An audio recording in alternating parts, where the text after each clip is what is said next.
speaker I want to bring up. His name is Frank Preston. I know that a lot of you here know him, and he is a media strategist in the Arab world.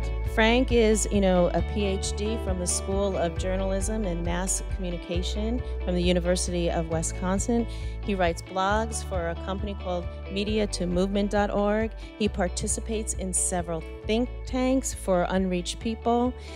He consults with major media organizations, and his research can be found in many journals as well as many scholarly books. So, Frank, can we have a hand of applause for Frank here? So welcome, Frank. How are you today? You feeling good? Yeah. Good. Well, Frank, when Frank and I started talking, when they asked me to join the media panel, and Frank and I started talking, and we just chatting a little bit, and he goes, well, I did this dissertation. Would you like to read it? And I'm like, sure, I'll read your dissertation. Well, 115 pages later, I'm like, this guy's incredible of what he discovered. And it was very insightful, and I really enjoyed reading it, by the way. Which is rare. It took me a couple of times, but I got it. But anyways, so back in 2011, right, you wrote your dissertation on media used in conversation to Islamic radicalism. Mm-hmm. And again, reading it, I was very intrigued with how why some people were able to be recruited and others were not.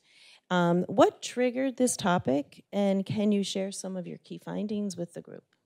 Sure. We were doing media projects in Indonesia, and they were not working really well. We would actually do a national project with about 1,000 people coming to faith, and then we began to realize that most everything we were doing were persuasion-oriented and apologetics. Mm-hmm. But the people who were responding were looking for something else. Mm-hmm. And so we shifted our project, and we did one that was shame-based. And we moved from getting 2,000 respondents out of a thing to about 125,000. 68,000 were Muslims. Mm-hmm. And we knew that we were out of our depth in terms of theory. So I felt like we were doing shortwave strategies in an iPod world. Okay. And so I recommended that we go back and relearn media theory from a secular university. Mm-hmm. So I was accepted at University of Wisconsin. I was picked up by Homeland Security for a fellowship on researching on how media was used by radicals for recruitment. And I got a chance to spend time with some of the senior leaders. I co-wrote an article with a Muslim Brotherhood leader. Mm-hmm. It went in a Muslim Brotherhood journal. And then we continued to look at how they were using media. The government knew that they were using media, but they didn't know how they were using it to recruit certain kinds of people who'd blow themselves up 6 weeks later or 6 months later, and how they become mujahideen and going out and dying. The big finding that we had was that the Islamic world started out by building a CRM in Qatar. Mm-hmm. And then they would have media campaigns once a month. One of them was 9/11, okay. And then out of that, they would actually find a few individuals that met a certain kind of persona of person who had become a good jihadi. How did they find those few individuals? They would actually precipitate out from the event, and they would pop up websites prior to the event, mm-hmm. and then those individuals would respond, and they would identify them based upon their statements and behaviors, and then they would maturate them toward conversion. Okay. Then those individuals would influence a small cell group of individuals toward a terror cell group. Yeah, so that's how they do it. It was looking for the right kinds of people who came out of a worldwide event. Okay. And the numbers were minuscule, very minuscule. So you really went away from the whole mass type of broadcasting method. That's correct. And then you came into more targeting specific people based on data that you actually collected. That's correct, uh-huh. And then once you found it, like in marketing terms, it's called marketing influencers, right? It's right. kind of, mm-hmm. in a way, someone that you felt that would really convert. That's correct. Very interesting is after I went through all of that, I went back to the biblical model and found that the Muslim radicals were more biblical in the way they were using media in a campaign than we were actually Christians. Interesting. Very good. Well, you also, when I was reading in your dissertation, and we chatting multiple times, you know, you applied this, it was something called a high identity model. Right. To an organization in Indonesia. I guess that was part of your case study that you did. And you expressed that the focus was more around, you know, for getting people to become disciples. Again, you know, targeting specific people versus focusing on converting an individual. That's correct. This is a very different process from what we do here, you know, and the approach and what we usually do. Can you walk us through the model? Yeah. What we found is that most media strategies are involved in looking at the end point of a convert, person becoming a convert, and then being baptized. And so our metrics are about baptisms and converts. But we realized that those converts actually, by and large, significant numbers, like we're talking about 90% of those individuals, particularly if they're coming from another religious background, would fall away very, very quickly. So the end of the funnel was a very small number, and the reason was because we were applying marketing tools which basically, from a Western basis, that if a person becomes a Christian, they just add Christianity to their identity structure. In other words, if I'm a Christian, it makes no difference. I'm still a student. I'm still I work at a company. It's almost like if I bought shoes. It doesn't change who I really am. It's just I'm adding shoes to my identity structure. If you're becoming a Muslim if you're becoming a Christian from the majority, from other parts of the world, Islamic world, Hindu world, then you're actually going to have to go through an identity structure change. So high identity strategies is actually more appropriate for reaching the unreached people groups than what is exported from the West, which is an individualistic, low identity conversion model. So the high identity model involves what we call stages, steps, and processes, where you have to measure each stage of the person in their conversion process and then apply next steps to them as they move on. You just can't go, pop up a website, have them read it, pray to receive Jesus, and you're good to go. That just simply does not work. So you got to help maturate them toward conversion. And that's exactly what radical Islam did. They identified people who opened religious change, and they maturated them toward actually becoming followers of some radical cause. So this is the model that we've been working from for high identity change. How many years have you been using this model? We first started on it in let me see, David Watson and I were helping develop this. I'm going to probably say about 7 years. In Indonesia, we launched a whole strategy there probably about 7 years ago. McClellan Foundation was very gracious to take a crazy idea and just kind of deconstruct how a media strategy should be run and help us to put this together. Okay. So can you just tell us a little bit about the results that you got from using this model, numbers? You remember the... We knew from research on radical Islam that they had about a 17% conversion rate of people becoming jihadis from the websites. Okay, and that was before you actually applied this model? That's correct. Okay. So we knew 17% was a target number that if we were able to actually take and apply a high identity model, that we could probably work toward that. But we pushed it, saying we want to actually look toward 30% of the people. Now we say we want to identify 30% of the people who will become disciples who make disciples. Then we felt to make it sustainable, we need to have about 50 individuals per month going to the field. We first started out fumbling and stumbling and having all kinds of crazy stuff. It was quite embarrassing to call up Randy. We choked again, so sorry about that. That's okay. You failed fast, right? We failed a lot. Fast and failed but then we began to really tweak this thing a lot more. And currently we are hitting about 50 persons apiece per month. These are Muslims in a Muslim context, not people we are actually separating Christians from Muslims. So these are 100% Muslim in a Muslim context who are open for religious change. And we were hitting about 38% of those individuals were engaging with the field. And we changed our metric to say we want to see it have face-to-face. So we are now hitting about 17% of those individuals making face-to-face and being discipled by field workers. Okay. And how did you do that? Did you develop personas or something? Like, how Yes. did you get to know who you wanted to target? Because again, you're going from a very different model. You're looking for those people that you think that are really going to be disciples. Right. And then those people they're the ones that are going to then go out and make more disciples, That's which correct. is very different model than mass, communicating and trying to find a individual that will convert. That's correct. So can you just share with how you went about in developing the personas? First, we looked at what types of Muslims were becoming believers, and we looked at that identity structure, that type of persona. Again, high identity personas, not just low identity, who buys a product, but who's actually willing to make a radical change. So it affects your personal belief and your morals, which is... And then we took what we call a seeker-centric model, and which is basically, it's a learning model of basically they do this, and they become believers. What was the outcome of that data? And so we begin to really recycle the data through and through, and then begin to branch out and take one persona that we felt was important. It was actually productive, but we found another one branched out from there. So we developed a second persona. And now we're probably working with about 6 personas of individuals who are open for religious change. So Frank, it's amazing the results that you got, especially in dealing with unreached people, right? And I'm looking at this model, and I study this model, and I do a lot of customer experience myself and a lot of journal mapping, and I do a lot more because I deal with products in the low identity because I don't really have to deal with the morals. but this is why this model is so important for you guys, because it actually is a model that focuses on conversion.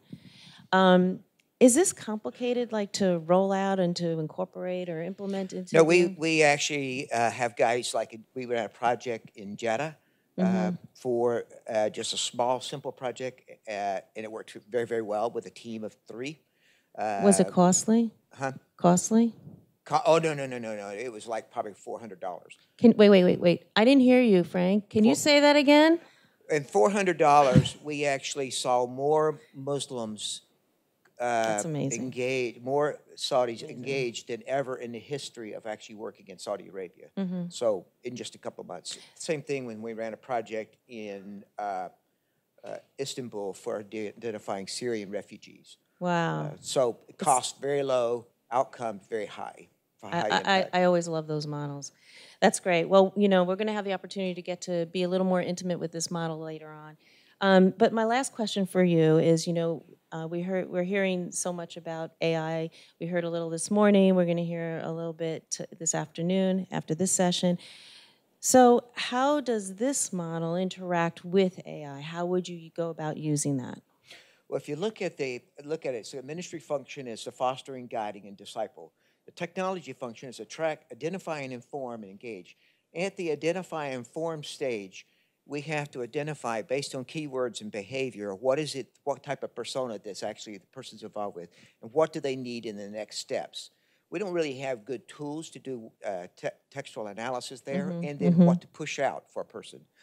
For an example, if the persona is Samaritan woman who's dealing with issues of shame, what types of videos needs to go to that woman, which is going to be very different than a Nicodemus who's looking for theology issues.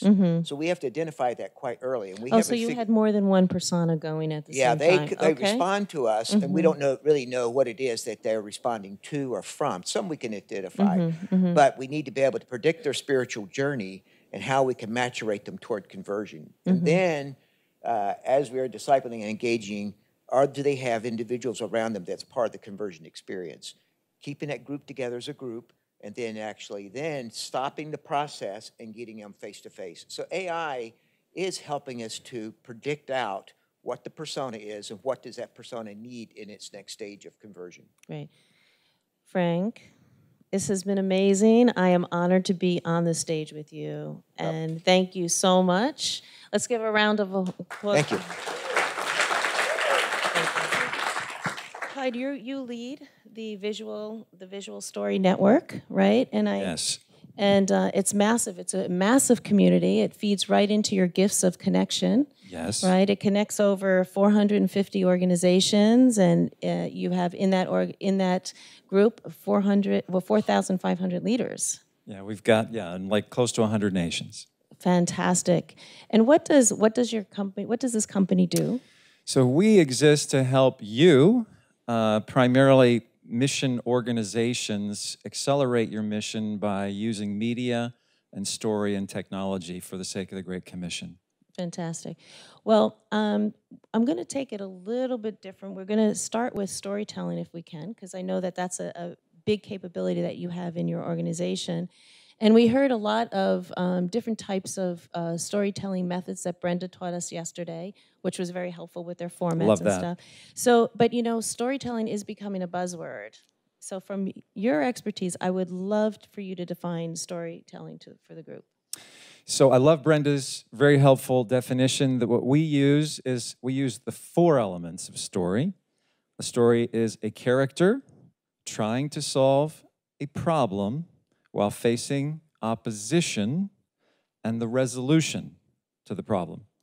It's a character trying to solve a problem while facing opposition and the resolution to the problem. The one element that maybe didn't quite fit into her paradigm, which was once upon a time, every day, one day, finally, is the opposition. That's basically where you bring in the antagonist who is confronting a protagonist. So, yeah, that's good. Everyone has different models. You know, again, you got to work what works for you. But also, you know, stories are not new. Like we've been telling stories even before we knew how to write. But nowadays, especially with AI coming and all the amounts of data that's flowing, it's very hard for us to figure out what data do you use to build a story, and how do you build that story that's very engaging. Because there's so much competition out there, and there's so many voices out there, right? It's not, we're moving from a one to many to now a many to a many, and then in 6 years we're going to have 4 billion other people on the internet. So there's always going to be new voices and new opinions that you're going to hear. So how, if you can just guide us and tell us, like, how do we create meaningful content? First thing I'll say about story is all story is cinematic. A good story, whatever format or genre it may be, is cinematic in that it portrays an image in the mind of the listener. The one thing I'll say, in this mediated world in which we live, if you're doing anything that's on a screen, your story communication has to have a visual component. That's the simple statistics. You know, if you put a Facebook post with a verse on there, you'll get X amount of response. But if it has an image behind it, you know, the interaction, the traction jumps quite a bit.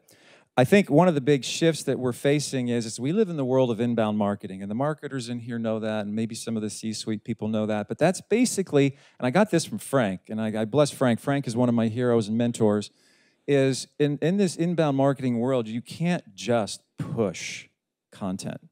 That's the old broadcast model. In the inbound marketing world, it is you have to pull people through a process. And so it's not that complicated. You start with your target audience, your persona. You go, what is my desired outcome? What does my audience's need? And then you reverse engineer and you think through a strategy.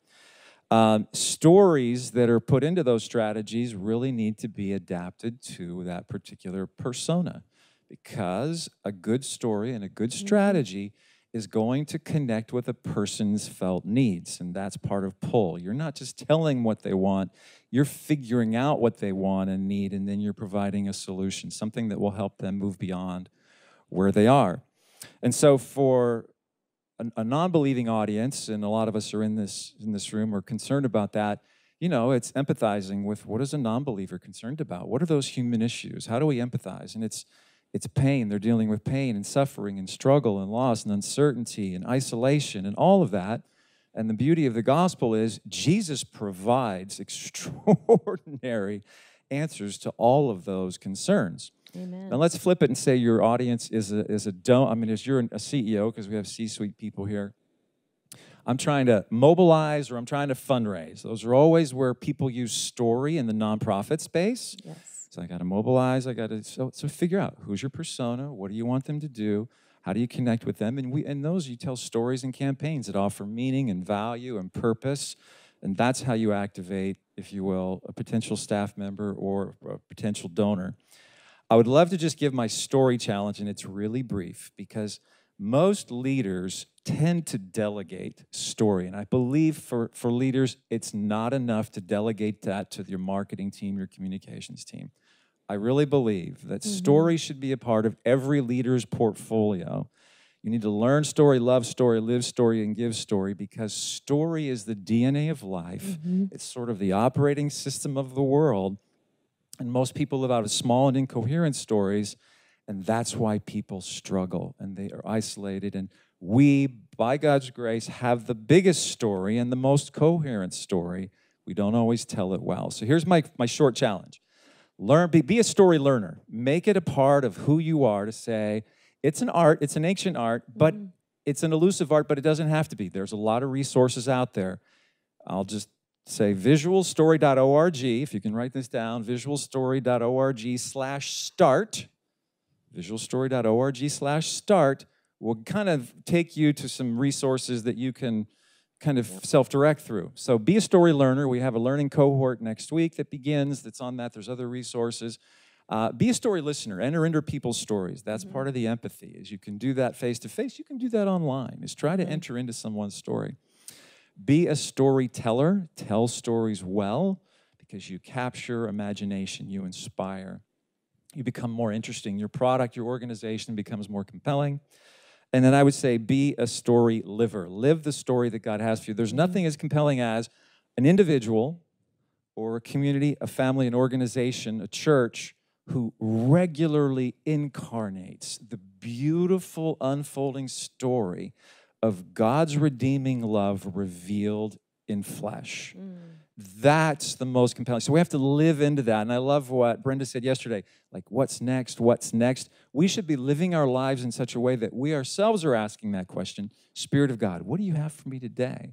And the people around us are watching us and saying, I wonder what's going to happen next to them. Their lives are so interesting. Yeah. One of the groups that Frank has kind of worked with, and I'd say this is a new move in the missions community, especially if you're in the area of church planting, discipleship, or scripture engagement. It's this mediative movements thing, and there's a handful of organizations that have been training, and we're in one of those groups, and we're kind of collaborating more intentionally. And so this idea is doing a targeted strategy similar to what Frank was doing in Indonesia.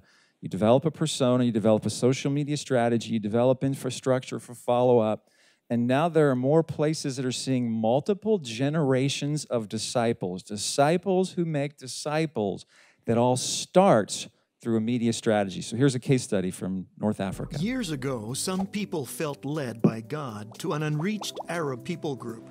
So in faith, they went. They found themselves living among millions who had never heard the gospel before. These ordinary men and women were convinced that no place is too hard for God.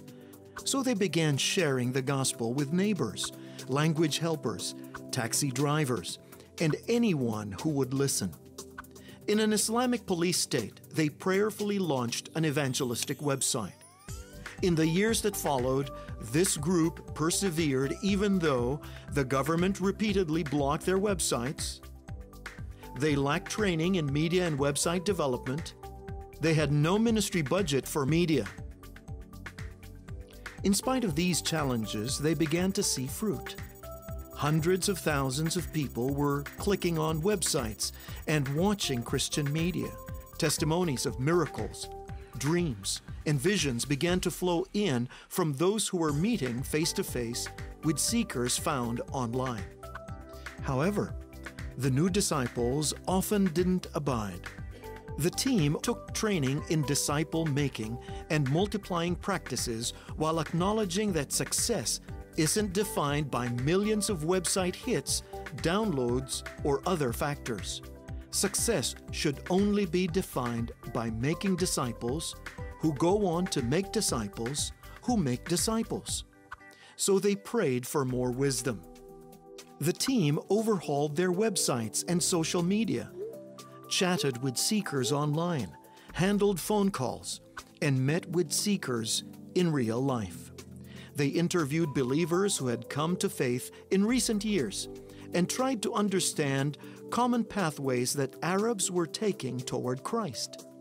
They identified the pathway of disillusionment with Islam and began to find content that helped seekers on various parts of this journey to discover, share, and obey God's Word themselves. Though primarily foreigners, they viewed every local as a potential partner. ideally positioned to reach his or her own family and friends. A disciple-making movement. A major breakthrough occurred when they identified the critical path for online seekers. Fewer people fell through the cracks. As the team relentlessly tracked stats, every year they discovered that those stats guided them to more effective work and insights on which metrics were and weren't valuable. In the few years, the number of annual baptisms have grown. And finally, after years of never seeing a true church emerge, they had 1, then 2, then 3, then 4, then 5. These are encouraging first fruits, but they are far from the finished story.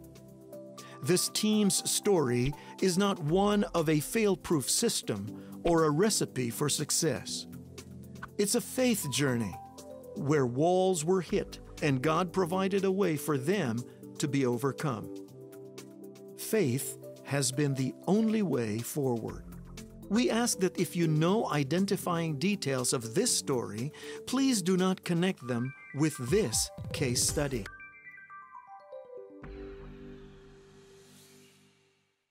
Can you talk a little? Yeah, so this team we're partnered with them, and they've probably one of the early movers out there, and so they had a lot of upfront investment of time because they didn't have a lot of case studies to follow after, and so they did the iteration process. And so I think one of the things that they really figured out is, addressing felt needs, identifying the disillusionment, and I think the biggest shift that they took, and I think is most important, is what really came out of Frank's research, is that, this low-level conversion, hits, likes, views, whatever, joining, those can be helpful, but they really said that's not our end game. If we're Matthew 28 disciples who make disciples, we've got to really, really drill down and hold ourselves fast to this and then develop a full strategy. And so one of the things they had to do is, and this is what Frank and others have done, is it's not just enough to do a social media campaign. At some point, you've got to have that handoff mechanism where they go from a digital world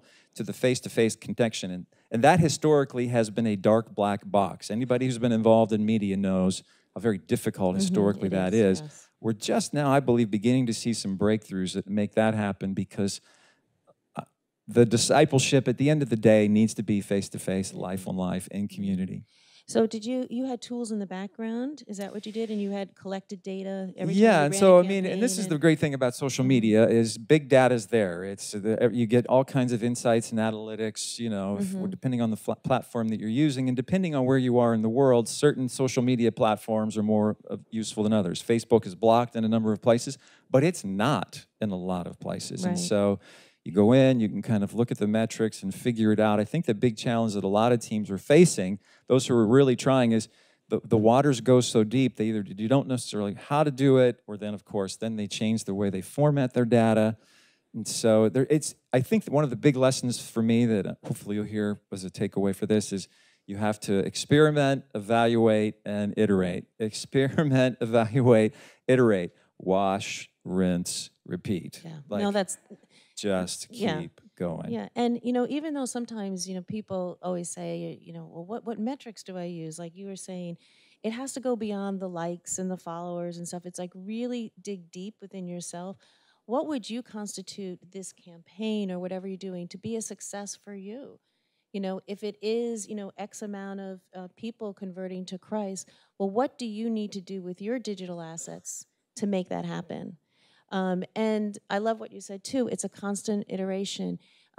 Just because you come up with metrics and you start to measure for a point of a time, and let's say it's not exactly getting the results you want, you can pivot. That's my middle name, Pivot. Amen. I do agree. Right? So, well, the other thing that was on my mind is just, sometimes with all the new technology and everything and the content and the data, it's like, how do you determine whether you should buy something or you should build? Yeah, no, and this is part of the beauty, and this is the Carnegie Mellons and the MITs. We live in the age of there's an app for that, and if there's not, there will be tomorrow. So third-party solutions are lovely. Most of the technology that's used here, you already own this. You got a laptop, you got a phone, you've got an internet connection. That's really kind of a baseline for a social media strategy. You know, if you're doing a satellite television broadcast, you know, that's a whole nother animal. And if you want to get into heavy production of your own material, we do have some broadcasters here, you can start to invest in the hardware side. I would suggest if you really do want to lean into the content creation, that you do that, again, iteratively. Start small, make mistakes, try to in-house it with some people who may have some interest in that. Don't go out and hire somebody expensive full-time, or you outsource that on a project-by-project basis. But in this case, this team, they put in a ton of sweat equity. So while their initial hardware costs were some laptops and internet signals, you know, the iterative process, especially in the terms of people hours, is pretty long. The beautiful thing we're seeing now in this particular area that we're calling Media to Movements, there's a handful of us that are really collaborating and saying, we want to save the next 100 or 500 or 1,000 teams that 500 hours of mistakes. So we're putting out best products and practices.